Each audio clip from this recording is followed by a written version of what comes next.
Tatonu valu ne vai ngol tai au mai program 685 morning show e ben Silvia le te do mal down le down le vai tai au te tasi o te fia fa lo antu le mato fa tasi ma sui o le company le Novatech sa mo limited tai au nei ia o le sunga ia vai no polo tu tong vale e pe o le master le me ko computer ia ma Fatima e lo tu tong matau le tai au fa tarvatu Fatima ma vai good morning. Langi malo sunga tau. Yeah, taro program nei tai and it's good to have you on our show this morning. Ke lo le la faiama fa sa mo fa palangi ka ko show mo ko clients and also your target markets. So I'm going to give you the chance Fatima ke amaka mai ka ko program Talanoaga nei tai. Tell us more about Novatech. Fa mo le Yeah, whaftai. Yeah, e pei lava o angamatu e masangi eile tatu atu nu. E mo mua lava na silvi inga mal whaftai tatu tama langi. O na le au lia mai whaile nei tai au matango fie. Whaftai tele tonga taua mo le ava no tu ina mai se matau kapani. E a vea whaile nei tu lai whaatalo whatua e le whaafonga tapua i se o tatu atu nu. Le nei tai au. Uia. O masa van mai masi o soatau ia e whaalau I loa atu nisi o au nanga le Novatech Limited I Vaitele ia pe ona taua tani sola lau sunga tolanga taua ia o au Fatima ma o au e ngafa ma le tu tau whaataunga ma marketi I le Novatech Limited ia o si o soatau ia e le ngata o ia e whaaulu ia I mea tau whaatekonolosi computer. O ia foi le whaaululu ia le matau company foi I Vaitele po le Novatech. Ia o le o te loa le lata toa loa tu loa I au nanga. Ia. O fisili le tau tuli atu nei tai au. Tauna introduce mo le le Novatech because it's a new business. On the market, ia fia I loa la tangata o le company o le Novatech. O an fia na amatai o fele location I thought to tell you all go products yeah can you help us vai family money tell us more about or introduce your company Novatech family money okay kaila vamula vango o Novatech ole it's a technology company so all right. We mostly deal with technology like o whakauia computers all right or telephony and some of the technologies that's out there that is not available in the country. So wow. The aim for Novatech is to bring in things that are available and so useful out there. I Kongo Samoa. And yeah, like kiki Kongo fearful imo le mamalunga latono o okay. O sa ili mo su technology and one of the main purpose of having this for building Novatech is because we are friends. We are friends. We've been out there. We work for other people, and we have ideas to make the clients for those people better. Yeah. But it is for your Marco. That's good. Yes. Yeah. So we had business friends and all that. So we decided to just build something that to cater for like ia whaingo fie I le kungu ia whaingo fie for ia mako nga assist ia ka I technology so that was one of the main reasons nice. Build the Novatech is to assist. So sonia tu ile tuanga le ia vai o le company le Novatech pe o se mato pepele sa failele sa fa wa fa po pe a maselua le tolu tau sanga sa research sa faile le mato suenga ai me se lava mato te fiso soani ile atu nu e a mai te tonu more products mo me kau technology lai mau ia tunu I fafo high specs, high res, e au ngā mo ngā luenga, wa le alu luma le o langa foi whape foi ia le technology o le, e ai lava le technology fo le sau every day out there. So we wanted people to have access to those, but still maintain le price e mawhai ona matou o whainga atu i ni tau le te le lava e mawhaina afford e oe mau ia whaapea fo isi vaenga ia po o se sia o lai whiaba wai i all market e mawhai lava ona afford i mau ia technologies ne? So kele fo ili choice tangata avai. Yes. So ole Novatech nga form my group of friends. Sarah Fatima? Yeah, sa ole. Nice. Mga ia. Challenge fo ila ia tado tupulanga mai so la iti o tole e fo ana le company le. Okay. So tato ola tato service famon mole a tima ma vai? Yeah. O nisi nei o au nanga tā ua tele whaapea fo'i o ni au nanga ua a mata o na mato deploy ina. Wa a whaku services nei, ma wa i tangata wa mai to tonu whaapea fo'i o na lato mana o mia services nei. Pe o le o fo'i natu lea o le fofua ina, o le whaapi ina ma le whaatulanga ina. Ma le tau singa au nanga wha teknolosi e whetaui ma mana o ngau pisinisi. Yeah. A tangata whaatau, pe o le IT infrastructure and support. Ia, o peila o whaateta inga, o le tue whaale leia ma le sue ina o whaafita auli o computer. O le computer repair, ma le troubleshooting. Ia, o le whaapi ina ma le whaafowina o pol kalama e mana o mia e le computer e whaatino inga luenga ma oti. O software installation, ma mua mea tau upgrades. Ia, o le isi vaenga e se le tāua, ma o te ilofo i se taimi ma te toi o mai ma vai i lau ofisa tolunga taua. E talanoa atu le tāua te o le mele, o le suenga, o le puipuinga wha a computer.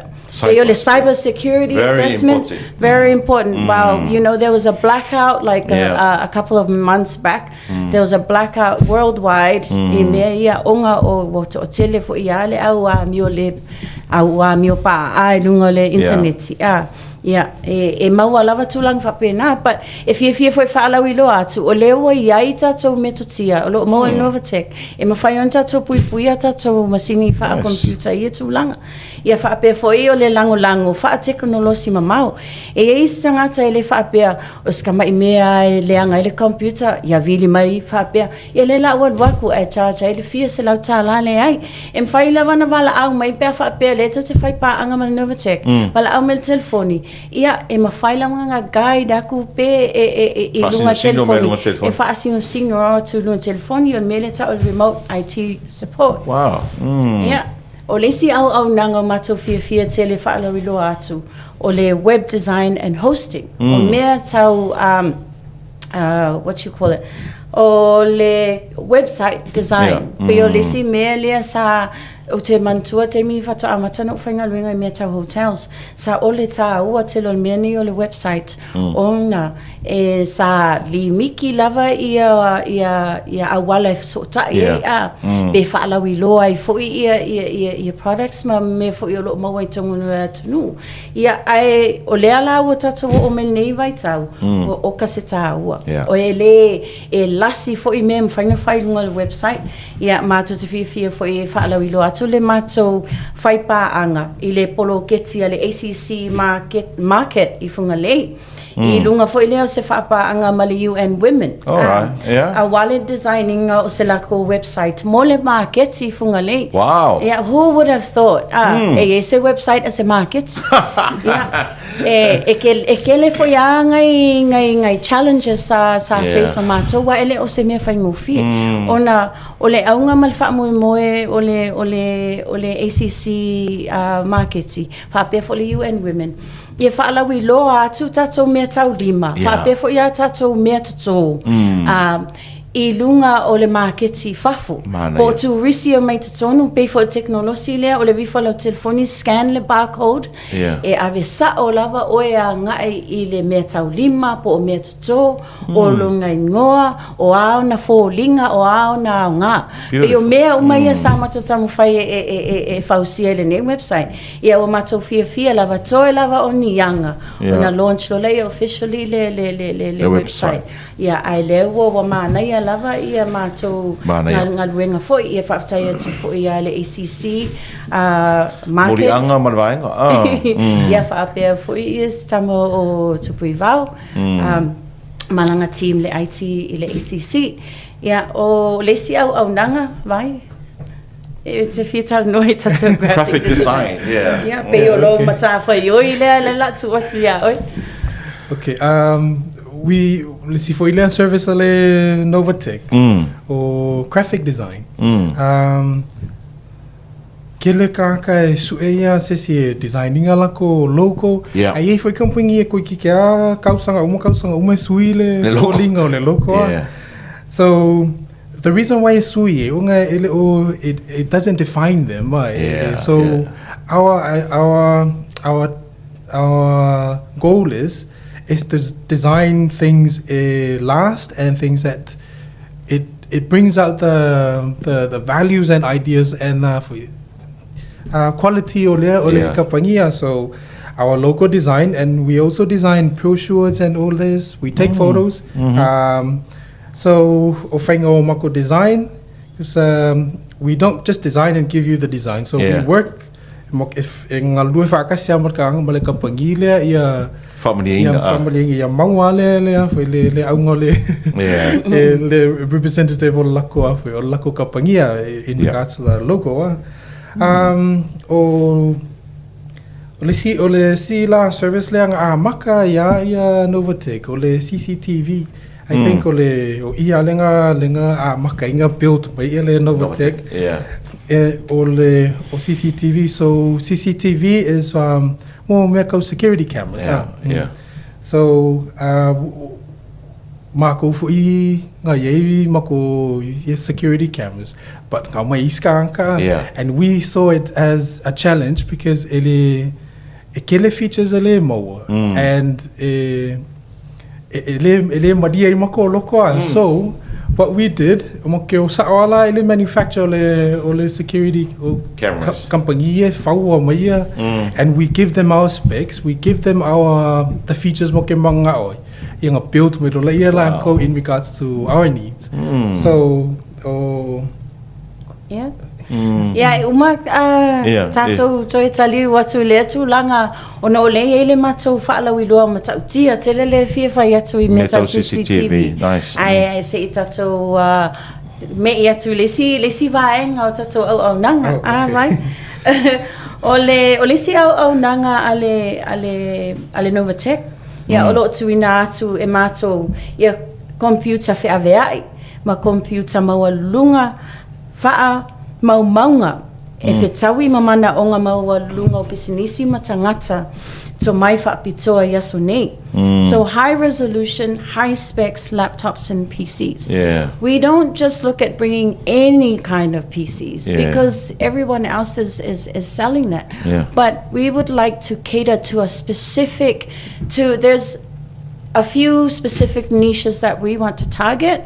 O le scope le scope nga luenga le faatino nei fo I masingi computer ma PCs o le mena le matutilo yai mai pay for ia tanga e mai le malo le tunu o le laptop au le lei ale nei le laptop au le lei lava le nei o le sa fa tau mai tol nga tau le Novatech awa fo ele ngata ona au le lei ona folinga ai o specs o le fo laptop very good. E suit nga ilinga luenga faale o penga tfa ilangi fa pe fo olo o ngafa male sunga ya tol nga tawa.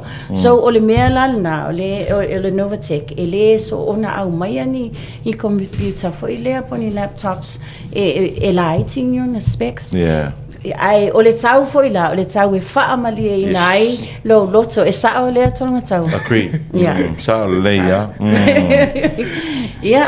E se si tato au nanga ni te i ua pa ui. O fe tonu ale co-location. Ia o vaitele, o le mātou o lo o besi vaitele le mātou ofisa e whafsanga I tonu lava ma le Town Area Services. Ia ma o le si fwoi mta upu wa pa uia te au pe sa silingia e le taimi o sola. Ia o le Novatech, pena whai atu, wa lua tolu tausanga o whaile research ma tau whau mai. Ai o Februari I le tausanga nei, lua whelua wha sa a matai o na whaanga I oi le company. Le a tos tausanga. Le a tos tausanga ia ai o loa I le tūlanga fo I le wa sa mato lango lava I tūlanga ia o organic mediums mo le advertising. Pela o benga te whailangi o emaili o le Facebook, Instagram, ia ma TikTok for ia this time I wa to tele for ia si o no TikTok. Ai ona o le tūlanga wa ia si mato pepe for ile sa fa failele. Ia wa ile tūlanga wa tauna alwa luma o le ala o mato o mai ni tai au e fa ala wi lo atum fa ia ma ia e awane I misia e le atato atu nuu o le wa le company e mo I lava sa na tatala ina ia February ai ua o le brains ma mea fo ia mo tangata fo I o lo tu mai tua fo ni company ia o fai fo I si leva ona whainga luenga I la tō mata whai oi. Ai mai se o le tūlanga a vai o le tātou Talanoaga ma tātou whainga paanga. O la ua iai simtanga luenga malo le o tau whai paanga ma tau sapala ia fo I le tūlanga pena iai ala tau fo computers. Yes. O le si vaenga le leila. Can you tell us more about that? Okay. Wo mga nga whainga mention e Fatima ia ko inga masingi mo ke au mai kong ko inga computer au mai kong. We've noticed o le alu ai lunga o le mo lunga specs o le computer. O le alu whainga I lunga o le kau o le computer. So with us, it was standard ama for a standardized ama e mako ia mako msingi au mai kong. We only bring in the high specs. Ia computers mo lunga ia whaingofia ia au whaingi I alu mo leanga. So the ones that we bring in are very doable. Because let's see for imanga manga ia mako masingi mai kong. We design them ourselves. What I mean we design them ourselves is that we give the manufacturer what we want and they give us what we want. So we have been testing all our machines for over 6 months. So far we haven't had any complaints from all the ones that we have. We still follow up and all that. Minor stuff about software and all of this, but these are things we can't control. But so far, what we've sold to some of the ministries has not had any complaints for some time now. So we are confident with what we're selling, and we know what we will provide the services as well. So comfortable, assured the clients. We are trying to assure the clients that what we're selling is what we are comfortable with, and assure them that okay, and the support is there. So. Malo, Tima. Okay, loa kam kako me aku kako special le ole si au ngale mal fa mo tau mai ni tai au ona ole manu ole Novatech ile sanga le mu fo yo si o tato atunu e ta o tele le nei vai taimi wa pe ole vai taimi ani e o so ele malo vale fo yo le sta mai titi pe I think 2 days ago ngova ai ko ile Facebook foi ile car park as a hotel po se accommodation foi mau le CCTV la no to mititi tongi le ti hotel ta avale ato ai ana fa bela o se CCTV camera fa ta to Novatech e maktua ikilia le mau fa le mau le tau sui le mau le image la ai ole manunga fo il Novatech ona lua me ta o e mau matu CCTV pe yo tala fo ia o le ala nga fo fa palangi prevention is better than cure but Novatech o matou CCTV, e maua le prevention, toi maua e male kiua. Ona, e mawhainga ma prevent e matou le se ngai o inga fo i whaapea o le talipe whale po le to e se ni me tau tino mai tau maota malau. I matou cameras. E iai le features o le camera e mawhai ona emo pe se emergency light, red and blue light. E emo, ma e tau tala tu le camera i le tangata, alu ese o le te soli tu la fonu. E iai le feature whapena i tonu matou camera. So first that is a prevention, that whapena e install a camera. O le kiua foi, e mawhai. Ona camera le apiangi runga. This one. Sao le lei. Pega le tatou special la le o fa solo nei. Na o le fa fetala e inclusive o GST. Ai te maua PTZ cameras la ia e emo uma tu ainga ia o le PTZ le lanu luli mai. Tamatele ia e au ngā tele mo fafo outdoors. E me whainga withstand so se tu ainga weather. Be timu la matangi a fa lolo vai pe e au ngā tamana. So kamala emo koe kaukala. Emo toi tautala. Whawhenga kupu ngā mea. E mawhai ona i features tonu e mwhainga matou recordinga. E mwhainga e pe wha Samoa, wha Spaniolo, e whiwha i tatou languages i e mawainga ko. Good kasi. E kolu kasi languages e mwhainga e tautala. Iei wha inilisi Samoa, Spaniolo, wha Maoli. E mawhai o ngā whaila recording. Inga ka parama ke whongi, E tautala le camera. Rawinga la wha penela o in matou ofisa, a lera ka ke malanga ngi usila.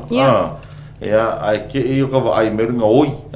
Rawinga la ka ke wala au mea le camera pe wha ngat ke whongi. Ia ngale o mea lau telefoni, e mawhai fo ina e wala au mai lau telefoni i lunga le camera.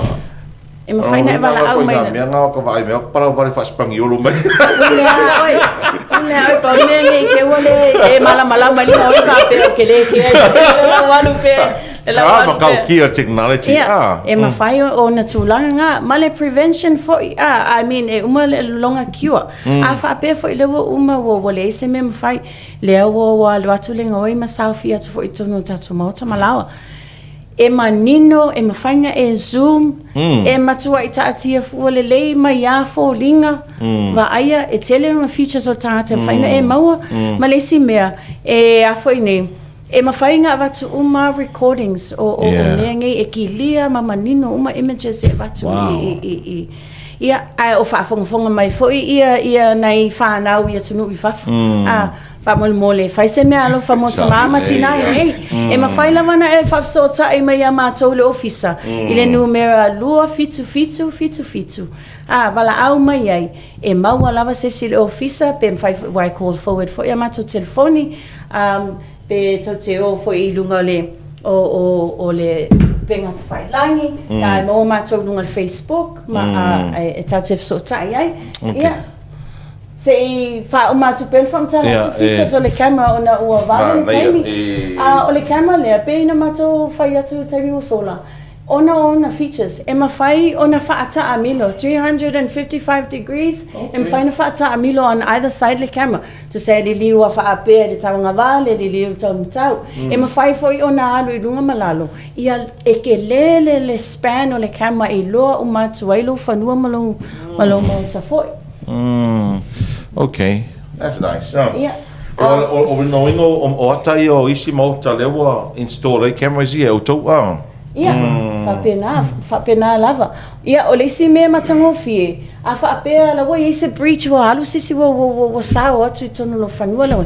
E immediately send mai le camera ia te oi lunga lau telefoni. Pe fa apea la te malanga. E send mai le alert i lau telefoni a mea alert o la wo yele ngai o inga le mo mai o malisi meta o tele lava ele a mai ya o ni alert se pe ele fa pe o le minoi level camera lo atu tai fau ya ona sena tu la ya no it's AI human detection ele fa pe o le minoi fo ale pusi ya pole ale le tai fau ya ona senda tu la ele alert tu mai fo lo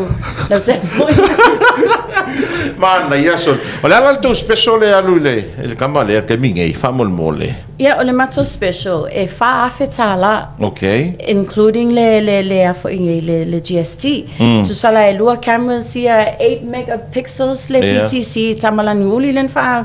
Yeah, e lua foi ia 8 megapixels o le turret cameras, which is the white ones. E sawai malona NVR 4 channels. All right.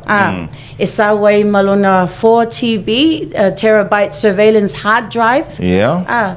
Ia ma me fa popo fo ia walfa pi ino CCTV pe o wire ia le fa au nga. Siki a kola le Okay. Pe o wire ia. E fia fo ile umi o wire la. Luas fulumika. E fa ia luas fulumika e mafai ona mato fa nga ina ilau installation. I'm also silafia. This is for your home security. Yeah. This is your home security. E for imato offers more packages, more officer. Ma company tele.